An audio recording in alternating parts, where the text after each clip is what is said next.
അയോധ്യ രാമക്ഷേത്രത്തിലുണ്ടായ കൊള്ളയുമായിട്ട് ബന്ധപ്പെട്ട് പല സംഭവങ്ങളാണ് നടന്നു കൊണ്ടുവരുന്നത്. അതിൻ്റെ ക്ഷേത്രം ജനറൽ സെക്രട്ടറി, ക്ഷേത്രം ട്രസ്റ്റ് ജനറൽ സെക്രട്ടറി ചമ്പത്ത് റായ് രാജിവെച്ചു എന്ന് പറയുന്നു, രാജിവെച്ചില്ല എന്ന് പിന്നീട് പറയുന്നു. അതൊക്കെ സംഭവിച്ചുകൊണ്ടിരിക്കുന്നുണ്ട്. ഈ അന്വേഷണം എവിടം വരെ എത്തും എന്നുള്ളത് വേറെ ഒരു കാര്യം. അതിനിടയ്ക്ക് ഈ UP മുഖ്യമന്ത്രിയുടെ ഇന്നലത്തെ ഒരു പ്രസ്താവനയാണ് ഞാൻ ഒന്ന് എടുത്തു പറയുന്നത്. കാരണം രാമക്ഷേത്രത്തിന്, അതായത് അയോധ്യക്ക് നേരെയോ രാമന്റെ ഭക്തർക്ക് നേരെയോ എന്തെങ്കിലും ദുഷിച്ച കണ്ണോടുകൂടി നോക്കിയാൽ അത് അനുഭവിക്കേണ്ടി വരും എന്നാണ് പറഞ്ഞിരിക്കുന്നത്. UP മുഖ്യമന്ത്രിയുടെ ആദിത്യനാഥിന്റെ ഒരു പ്രസ്താവനയാണത്. അപ്പോൾ ഇന്നലെ ശരിക്കും പറഞ്ഞു കഴിഞ്ഞാൽ അയോധ്യ മൊത്തം കൊള്ളയടിച്ചിട്ട് വന്നിരിക്കുന്ന ഒരു ആൾക്കാർ ഇടയ്ക്കുള്ള അന്വേഷണം നേരിട്ടുകൊണ്ടിരിക്കുന്ന സമയത്താണ് ഈ ഒരു പ്രസ്താവന വരുന്നത്. ശരിക്കും രാമനെതിരെയോ അല്ലെങ്കിൽ അയോധ്യക്കെതിരെയോ പ്രവർത്തിച്ചത് മറ്റുള്ളവരാണോ അതോ സ്വന്തം പാർട്ടിയിലുള്ള ആൾക്കാരാണോ എന്നുള്ളതല്ലേ അന്വേഷിക്കുന്നത്? തീർച്ചയായും അയോധ്യ രാമക്ഷേത്രം BJPയെ സംബന്ധിച്ചിടത്തോളം BJP ഏറെ കാലം രാജ്യത്തെ തെരഞ്ഞെടുപ്പ് മുഖത്തടക്കം ചർച്ചയാക്കിയ ഒരു വിഷയമാണ്. 992 ഡിസംബർ 6 ബാബറി മസ്ജിദ് തകർക്കപ്പെടുന്നത്. അതിനുശേഷം കോടതിയിൽ നീണ്ടകാലത്തെ നിയമ പോരാട്ടം നടക്കുന്നു. ഒടുവിൽ കോടതി ആ ഭൂമിയിൽ രാമക്ഷേത്ര നിർമ്മാണത്തിന് ഉത്തരവിടുന്നു. ഇതിന്റെ അടിസ്ഥാനത്തിലാണ് രാമക്ഷേത്രം അവിടെ ഉയരുന്നത്. പിന്നീട് പ്രാണപ്രതിഷ്ഠയടക്കം നടത്തി വലിയ ആഘോഷപൂർവ്വം രാജ്യത്തിന്റെ പ്രധാനമന്ത്രി അടക്കമുള്ളവർ പങ്കെടുത്താണ് ആ രാമക്ഷേത്രത്തിൽ ജനങ്ങൾക്കായി തുറന്നു കൊടുത്ത് ഇപ്പോഴാണ് 600 കിലോ വെള്ളി ഇഷ്ടിക അവിടെ നിന്ന് നഷ്ടപ്പെട്ടു എന്നൊരു വാർത്തയാണ് കഴിഞ്ഞ ദിവസം പുറത്തു വന്നത്. എന്തായാലും ഇത് സംബന്ധിച്ച് SIT പ്രത്യേക അന്വേഷണ സംഘത്തിന് ഉത്തർപ്രദേശ് സർക്കാർ രൂപം നൽകി. മുഖ്യമന്ത്രി യോഗി ആദിത്യനാഥിന്റെ നേതൃത്വത്തിൽ ഇത് വിഷയവുമായി ബന്ധപ്പെട്ട് വലിയ അന്വേഷണത്തിന് ഉത്തരവിട്ടു. ഇത് കള്ളന്മാർ ആരായാലും അവരെ സംരക്ഷിക്കില്ല എന്ന നിലപാടൊക്കെ സ്വീകരിച്ചു. പക്ഷേ സമ്പത്ത് റായ് എന്ന് പറയുന്ന ഒരാൾ, അദ്ദേഹമാണ് ഈ കാര്യങ്ങളൊക്കെ കൈകാര്യം ചെയ്തത്. അദ്ദേഹം രാജിവെച്ചു എന്നൊരു വാർത്ത പുറത്തു വന്നു. പിന്നീട് അദ്ദേഹത്തിന്റെ രാജി വിഷയം അല്ലെങ്കിൽ രാജി വാർത്ത വിശ്വ ഹിന്ദു പരിഷത്ത് നിഷേധിക്കുന്നു. ഇതിനകത്ത് കള്ളന്മാർ ഇതിനകത്ത് തന്നെ ഉള്ളവരാണ് എന്ന കാര്യത്തിൽ ഒരു തർക്കവുമില്ല. ഇനി സർക്കാർ അവരെ സംരക്ഷിച്ചു നിർത്തുമോ, സർക്കാർ ഇവർക്കെതിരെ കൃത്യമായ നടപടി സ്വീകരിക്കുമോ, ഇതാണ് കണ്ടറിയേണ്ടത്. BJPയെ സംബന്ധിച്ചിടത്തോളം രാമക്ഷേത്രം ഒരു വൈകാരികമായി രാഷ്ട്രീയമായി ഉയർത്തിപ്പിടിക്കുന്ന ഒരു വിഷയമാണ്. കാരണം എപ്പോഴും ഉത്തരേന്ത്യയിലടക്കം ഹിന്ദു മതവിഭാഗങ്ങൾക്കിടയിൽ വോട്ട് തങ്ങളുടെ പെട്ടിയിലെത്തിക്കാൻ BJP എപ്പോഴും ഉപകരിക്കുന്ന അല്ലെങ്കിൽ BJP എപ്പോഴും ഉപയോഗിക്കുന്ന ഒരു ആയുധമാണ് ശ്രീരാമൻ. ഈ ശ്രീരാമന്റെ നാമധേയത്തിലുള്ള ഒരു ക്ഷേത്രം, പ്രത്യേകിച്ച് അദ്ദേഹത്തിന്റെ ജന്മഭൂമി എന്ന് അവകാശപ്പെടുന്ന ബാബർ സ്ഥാപിച്ച പള്ളി എന്ന് മറ്റൊരു വിഭാഗം അവകാശപ്പെടുന്ന ആ പള്ളിയും അമ്പലവുമായി ബന്ധപ്പെട്ട തർക്കവും അത് ഇന്ത്യൻ രാഷ്ട്രീയത്തിൽ സ്വാധീനിച്ച ഘടകങ്ങളൊക്കെ നമുക്കറിയാം. അതിനെല്ലാം ശേഷമാണ് അയോധ്യയിൽ രാമക്ഷേത്രം ഉയരുന്നത്. ആ ഉയർന്ന രാമക്ഷേത്രത്തിൽ ഇപ്പോൾ പുറത്തു വന്ന കൊള്ളയാണ് 600 കിലോ ഇഷ്ടികയുടെ കൊള്ള.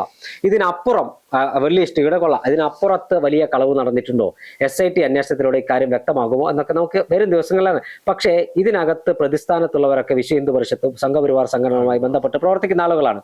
അതുകൊണ്ട് യോഗി ആദിത്യനാഥ് ഭരിക്കുന്ന ഉത്തർപ്രദേശ് സർക്കാരിൽ നിന്റെ പോലീസിന്റെ കീഴിൽ കൃത്യമായ അന്വേഷണം നടത്തുമോ, കാര്യക്ഷമമായ അന്വേഷണത്തിലൂടെ ഇതിന്റെ പ്രതികളെ പിടികൂടാൻ കഴിയുമ്പോൾ ഒരു ആശങ്ക ഭക്തർ പങ്കുവെക്കുന്ന ഒരു യാഥാർത്ഥ്യമാണ്. ഇതിലൊരു കാര്യം എന്ന് വെച്ചാൽ അന്വേഷണം നടത്തുക പിടിക്കുമോ എന്നുള്ളതൊക്കെ ഏകദേശം ജനങ്ങൾക്കൊക്കെ ഒരു ബോധ്യമുണ്ട് എന്താവും എന്നുള്ളതിന്റെ ഭാവി. അന്വേഷണത്തിന്റെ ഈ കൊള്ളയുടെ ഭാവി, ആൾക്കാരെ പിടിക്കാൻ പറ്റുമോ, അല്ലെങ്കിൽ അറസ്റ്റ് ചെയ്യുമോ, അങ്ങനെ എന്തെങ്കിലും നിയമപരമായിട്ട് നടപടി സ്വീകരിക്കുമോ എന്നുള്ള കാര്യങ്ങളൊക്കെ ജനങ്ങൾക്ക് ഒരു ഏകദേശ ധാരണയുണ്ട്.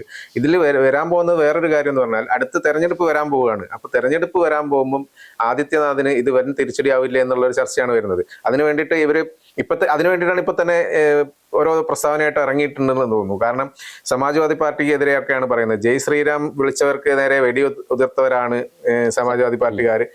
അവര് ആണ് ഇപ്പോൾ ഈ വിവാദമായിട്ട് കൊണ്ടുവരുന്നത്. ഈ അയോധ്യക്കെതിരെ കളിക്കണ്ട, അത് ശരിയാവില്ല എന്നൊക്കെയുള്ള രീതിയിലാണ് സംസാരിച്ചു തുടങ്ങുന്നത്. അപ്പൊ ഇങ്ങനെ ഒരു സംഭവം ഉണ്ടായത് ഇതെന്തായാലും UPയിലെ രാഷ്ട്രീയത്തിൽ ഒരു വലിയ ചർച്ചയോ അല്ലെങ്കിൽ ഒരു സംഭവമായി മാറുമല്ലേ? തീർച്ചയായും. അത് ഈ രാമക്ഷേത്രത്തിന് പുറമെ മധുരയിലും ഇത്തരത്തിൽ കളവ് നടന്നിട്ടുണ്ടെന്നൊരു വാർത്തയും കഴിഞ്ഞ ദിവസം പുറത്തു വന്നിരുന്നു. അടുത്ത വർഷം ഉത്തർപ്രദേശിൽ നിയമസഭാ തെരഞ്ഞെടുപ്പ് നടക്കുകയാണ്. ഇന്ത്യയിൽ ഏറ്റവും കൂടുതൽ നിയമസഭാ സീറ്റുകളും ലോക്സഭാ സീറ്റുകളും ഉള്ള സംസ്ഥാനമാണ് ഉത്തർപ്രദേശ്. 408 സീറ്റ് നിയമസഭാ സീറ്റാണ് ഉത്തർപ്രദേശിലുള്ളതാണ് എൻ്റെ ഓർമ്മ. ആ ഉത്തർപ്രദേശിൽ കോൺഗ്രസ് സമാജ്വാദി പാർട്ടി സഖ്യം ഇന്ത്യ മുന്നണിയായി മത്സരിച്ചാൽ അത് BJPക്ക് തിരിച്ചടിയാകുമോ എന്നൊരു ഭയം BJP നേതൃത്വത്തിൽ. അത് മാത്രമല്ല യോഗി ആദിത്യനാഥുമായി ബന്ധപ്പെട്ട് BJPക്കകത്ത് അവിടെ വലിയ പടലപ്പിണക്കങ്ങളുണ്ട്. അത് ഒക്കെ മുതലെടുക്കാൻ ഇന്ത്യ മുന്നണിക്ക് കഴിഞ്ഞാൽ ഉത്തർപ്രദേശിന്റെ രാഷ്ട്രീയ ചിത്രം തന്നെ മറയാനുള്ള വരാനുള്ള സാധ്യതയുണ്ട്. ഈ സമാജ്വാദി പാർട്ടി കോൺഗ്രസ് സഖ്യത്തിനൊപ്പം BSP കൂടി വരികയാണെങ്കിൽ, ആ സഖ്യത്തിലേക്ക് BSP കൂടി കടന്നു വരികയാണെങ്കിൽ അത് BJPക്ക് വലിയ തലവേദന സൃഷ്ടിക്കും. പരമ്പരാഗതമായി BJPക്ക് ഹൈന്ദവ വോട്ടുകൾ, ബ്രാഹ്മണ വോട്ടുകളൊക്കെയാണ് BJPയുടെ വോട്ട് ബാങ്ക്. അവിടെ മുസ്ലിം വോട്ടുകൾ, OBC, ദളിത് വോട്ടുകളാണ് കോൺഗ്രസിന്റെയും സമാജ്വാദി പാർട്ടിയുടെയും വോട്ട്. അവിടെ ഈ വോട്ടുകൾ ഭിന്നിപ്പിക്കുകയാണെങ്കിൽ കുറച്ച് ഹൈന്ദവ വോട്ടുകൾ കൂടി അല്ലെങ്കിൽ ബ്രാഹ്മണ സവർണ വോട്ടുകൾ കൂടി തങ്ങളുടെ പെട്ടിയിലേക്ക് എത്തിക്കാൻ ഇന്ത്യ സഖ്യത്തിന് കഴിഞ്ഞാൽ അത് BJPക്ക് പ്രതികൂലമായി ബാധിക്കുമെന്ന വിശ്വാസം BJP നേതൃത്വത്തിനുണ്ട്. സമാജ്വാദി പാർട്ടിക്ക് ലഭിച്ചുകൊണ്ടിരിക്കുന്ന പരമ്പരാഗതമായ ദളിത്, മുസ്ലിം ന്യൂനപക്ഷ വോട്ടുകൾക്കപ്പുറം കോൺഗ്രസ് ബ്രാഹ്മണ വോട്ടുകളിലേക്ക് കോൺഗ്രസ് കടന്നു കയറിയാൽ അത് BJPക്ക് തിരിച്ചടിയാകും. ഉത്തർപ്രദേശിന്റെ ഭരണം നിലനിർത്തുക എന്നത് കേന്ദ്ര BJP നേതൃത്വത്തെ സംബന്ധിച്ചിടത്തോളം നിർണായക കാര്യമാണ്. അതുപോലെ യോഗി ആദിത്യനാഥിനും ഇതൊരു അഭിമാന വിഷയമാണ്. ഈ ഭരണം നഷ്ടപ്പെടുത്താൻ അവർക്ക് കഴിയില്ല. അതുകൊണ്ട് തന്നെ എന്ത് വില കൊടുത്തും ഉത്തർപ്രദേശിൽ ഭരണം നിലനിർത്താനുള്ള എല്ലാ നീക്കങ്ങളും അവർ നടത്തും. അതിന്റെ ഭാഗമായിട്ടാണ് ഇപ്പോൾ ഇത് സ്വർണ്ണക്കൊള്ള പുറത്തു വന്നപ്പോൾ ജയ് ശ്രീറാം അവർ ഒരു ആയുധമാക്കി മാറ്റുന്ന തീവ്ര ഹിന്ദുത്വ നിലപാടിലൂടെ ഹിന്ദുത്വ വോട്ടുകൾ പരമാവധി ഉറപ്പിച്ചു നിർത്തുക. ന്യൂനപക്ഷ വോട്ടുകൾ ഒരു കാലത്തും തങ്ങൾക്ക് ലഭിക്കില്ല എന്ന കൃത്യമായ വിവരം അല്ലെങ്കിൽ കൃത്യമായ ബോധ്യം BJP നേതൃത്വത്തിനുണ്ട്. അതുകൊണ്ട് ആ ന്യൂനപക്ഷ വോട്ടുകൾ അങ്ങ് പോയാലും ഹിന്ദു വോട്ടുകൾ തങ്ങളുടെ പെട്ടിയിൽ നഷ്ടപ്പെടുത്തരുത് എന്ന കൃത്യമായ നിർദ്ദേശത്തിന്റെ അടിസ്ഥാനത്തിലാണ് ഇപ്പോൾ അയോധ്യ ക്ഷേത്രത്തിലെയും മധുരയിലെയും സ്വർണ്ണക്കൊള്ളയും വെള്ളിക്കൊള്ളയും എല്ലാം പുറത്തു വരുമ്പോൾ അവിടെ തീവ്ര ഹിന്ദുത്വ നിലപാടിലേക്ക് യോഗി ആദിത്യനാഥ് മാറുന്നത്. പക്ഷെ അവിടെയുള്ള ഹിന്ദുക്കളൊക്കെ അല്ലെങ്കിൽ ഹിന്ദു മത വിശ്വാസികളൊക്കെ ഇത് വ്യക്തമായിട്ട് ഇതിനെക്കുറിച്ച് പഠിക്കുകയും അറിയുകയും ചെയ്യുന്നവരാണല്ലോ. അപ്പോൾ സ്വാഭാവികമായിട്ടും അതൊരു തിരിച്ചടി ഉണ്ടാകാൻ പോകില്ലേ. അത് മാത്രമല്ല, UP-യിൽ മാത്രമല്ല ഇത് സംഭവിക്കാൻ പോണത്. ഇതൊരു പക്ഷേ കേന്ദ്ര ഭരണത്തിൽ തന്നെ കേന്ദ്ര സർക്കാരിന് ഇതിനെതിരെയുള്ള മറ്റു സംസ്ഥാനങ്ങളിലേക്കും ഇത് വ്യാപിക്കൂലേ എന്നുള്ള ഒരു ചോദ്യം വരുന്നത്. തീർച്ചയായും ഉത്തർപ്രദേശും അതോടൊപ്പം തന്നെ രാജസ്ഥാൻ, മധ്യപ്രദേശ് അടക്കമുള്ള സംസ്ഥാനങ്ങളിൽ BJP വലിയ ഭയത്തോടു കൂടിയാണ് തെരഞ്ഞെടുപ്പുകളെ കാണുന്നത്. മധ്യപ്രദേശിൽ വലിയ ജനവിരുദ്ധ വികാരമുണ്ട്. മധ്യപ്രദേശ് മുഖ്യമന്ത്രി അടക്കമുള്ളവർക്കെതിരെ വലിയ അഴിമതി ആരോപണം കോൺഗ്രസ് ഉയർത്തുന്നു. രാജസ്ഥാനിൽ സംസ്ഥാന സർക്കാരിനെതിരെ വലിയ ആരോപണങ്ങളുണ്ട്. അവിടെ വസുന്ധരരാജ സിന്ധ്യ എന്ന് പറയുന്ന നേതാവ് BJPക്കെതിരെ ശക്തമായ, അവരുടെ BJPയുടെ നേതാവ് തന്നെ ശക്തമായ നിലപാടെടുക്കുന്നു. അവിടെ കോൺഗ്രസ് സച്ചിൻ പൈലറ്റിനെ പോലെയുള്ള യുവ നേതാവിനെ രംഗത്തിറക്കിയാണ്. ഈ ഉത്തർപ്രദേശിലെ അയോധ്യയിലെ വിഷയം, അതായത് രാമക്ഷേത്രവുമായി ബന്ധപ്പെട്ട ഇഷ്ടിക കൊള്ള, തൊട്ടപ്പുറം മധുര ക്ഷേത്രത്തിലുമായി ബന്ധപ്പെട്ട സ്വർണ്ണക്കൊള്ള വെറും ഉത്തർപ്രദേശിൽ, കേവലം ഉത്തർപ്രദേശിൽ മാത്രം ഒതുങ്ങുന്നതല്ല, ഹിന്ദി ബെൽറ്റിൽ മൊത്തം അത് BJPയെ ബാധിക്കുമെന്നൊരു ആശങ്ക BJPക്കുണ്ട്.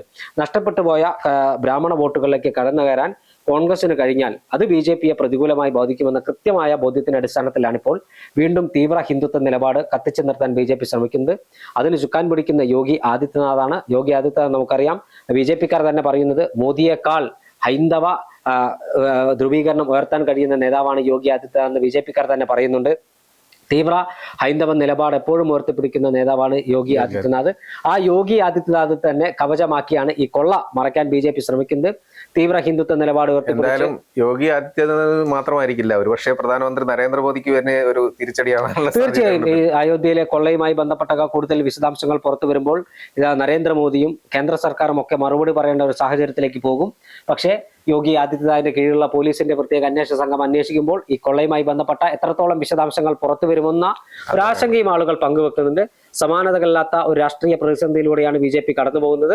അത് ഉത്തർപ്രദേശിൽ മാത്രമല്ല, ഹിന്ദി ഹൃദയഭൂമികയിലും അതോടൊപ്പം തന്നെ കേന്ദ്ര സർക്കാരിനെയും പ്രതിരോധത്തിലാക്കുന്ന രൂപത്തിലേക്ക് ഇത് കാര്യക്ഷമമായ അന്വേഷണം എത്തിയാൽ അവരൊക്കെ പ്രതിരോധത്തിലാകുമെന്ന കാര്യത്തിൽ തർക്കമില്ല. ഇതിലെ ഞാൻ പറഞ്ഞത് അതാണ്. എന്താ വെച്ചാൽ ഇതിൽ പ്രധാനമായിട്ട് ഈ ആര് പിടിക്കുന്നു അല്ലെങ്കിൽ ആരെല്ലാം അറസ്റ്റ് ആവുന്നു, ഇത് എവിടെ വരെ എത്തുന്നു എന്നും ഏകദേശം ധാരണ ജനങ്ങൾക്കുണ്ടെന്ന് പറഞ്ഞു.